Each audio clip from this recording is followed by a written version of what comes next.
ನಮಸ್ಕಾರ ಎಲ್ಲರಿಗೂ. ಈಗ ಎಲ್ಲ ಕಡೆ ಹಲಸಿನ ಹಣ್ಣಿನ ಸೀಸನ್.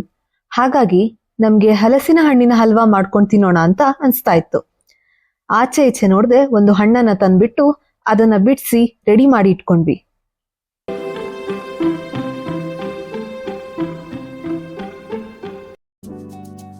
ಇಲ್ಲಿ ನಾನು ಹಲಸಿನ ಹಣ್ಣನ್ನು ಬಿಡಿಸಿ ರೆಡಿ ಮಾಡಿ ಇಟ್ಕೊಂಡಿದ್ದೀನಿ. ಸುಮಾರು 25-30 ಸೊಳೆನ ಯೂಸ್ ಮಾಡ್ತಾ ಇದ್ದೀನಿ. ಇದನ್ನ ಮಿಕ್ಸಿ ಜಾರ್ಗೆ ಹಾಕಿ ನುಣ್ಣಗೆ ಆಗೋ ತನಕ ರುಬ್ಬೇಕು. ಈಗ ಒಂದು ಬಾಣಲೆಯಲ್ಲಿ ಈ ಮಿಕ್ಸ್ಚರ್ನ ಹಾಕಿ ಚೆನ್ನಾಗಿ ಮಗಚ್ತಾ ಬನ್ನಿ. ನೀರಿನಂಶ ಆವಿ ಆಗಬೇಕು.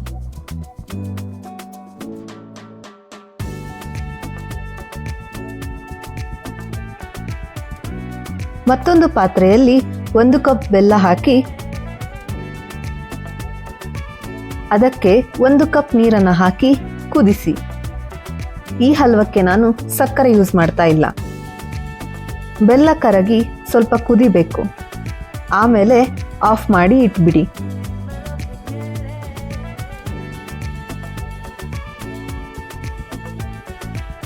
ನೀವು ಇದನ್ನ ಮಗ್ಸ್ತಾನೆ ಇರಬೇಕು. ಬಾಣಲೆಯ ತಳ ಹಿಡಿದಿದ್ದ ಹಾಗೆ ನೋಡ್ಕೊಳ್ಳಿ. ಲೋ ಫ್ಲೇಮಲ್ಲಿ ಇಟ್ಕೋಬಿಡಿ.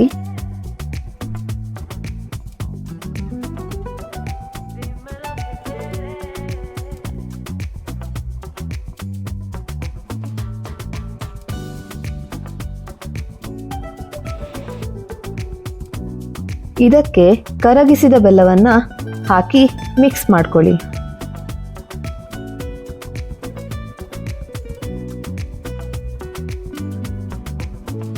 ಮತ್ತೆ ನೀರಿನಂಶ ಹೋಗೋ ತನಕ ಬಿಡದೆ ಮಗ್ಸ್ತಾ ಬನ್ನಿ.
ಇದಕ್ಕೆ ನಾನೀಗ 2-3 ಸ್ಪೂನ್ಸ್ ತುಪ್ಪ ಹಾಕಿ ಮತ್ತೆ ಚೆನ್ನಾಗಿ ಮಗ್ಸ್ತಾ ಇದ್ದೀನಿ.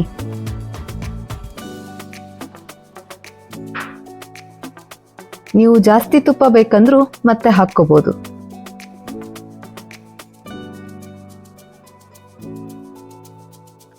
ನೀವು ಎಲ್ಲಿ ತನಕ ಮಗ್ಸ್ಬೇಕು ಅಂದ್ರೆ ಇದು ಕಂಪ್ಲೀಟ್ ಆಗಿ ಬಾಲ್ ತರ ಫಾರ್ಮ್ ಆಗಬೇಕು. ಹಾಗೆ ತುಪ್ಪದ ಅಂಶ ಕೂಡ ಅದು ಬಿಡ್ತಾ ಬರಬೇಕು.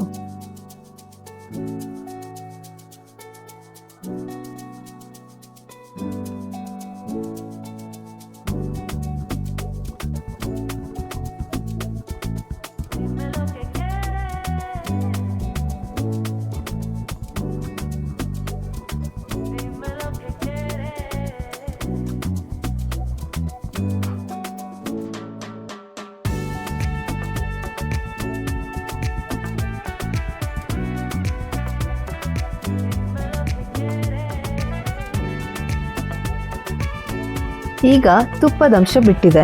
ಇದಕ್ಕೆ ನಾನು ಕಟ್ ಮಾಡಿ ಇಟ್ಕೊಂಡ ಗೋಡಂಬಿ ಹಾಕಿ ಸ್ಟವ್ ಆಫ್ ಮಾಡ್ತಾ ಇದ್ದೀನಿ. ಈಗ ಇದನ್ನ ಮಿಕ್ಸ್ ಮಾಡಿ.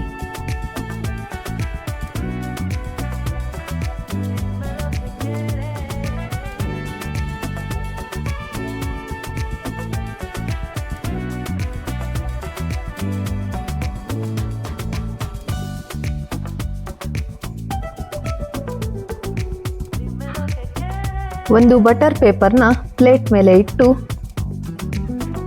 ಹಲ್ವವನ್ನ ಹಾಕಿ ಸಮನಾಗಿ ತಟ್ಟೆ ಸುತ್ತ ಒತ್ತಿ.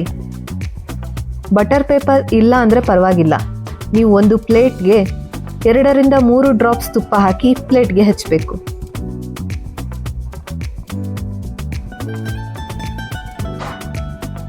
ಇದನ್ನ ಸ್ವಲ್ಪ ತಣ್ಣಗಾಗೋ ತನಕ ಬಿಟ್ಬಿಡಿ. ಮೇ ಬಿ 10 to 20 ಮಿನಿಟ್ಸ್ ತಗೋಬೋದು. ಅದಾದ್ಮೇಲೆ ಒಂದು ಚಾಕು ತಗೊಂಡು ಇದನ್ನ ಕಟ್ ಮಾಡ್ತಾ ಬನ್ನಿ.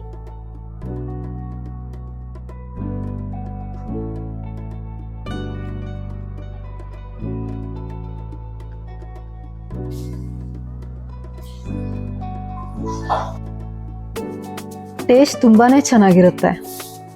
ಇದು ಎಲ್ಲ ಏಜ್ನವರಿಗೂ ಒಂದು ಫೇವ್ರೆಟ್ ಸ್ವೀಟ್. ಇದನ್ನ ನೀವು ಕೂಡ ಮನೇಲಿ ಟ್ರೈ ಮಾಡಿ. ಧನ್ಯವಾದಗಳು.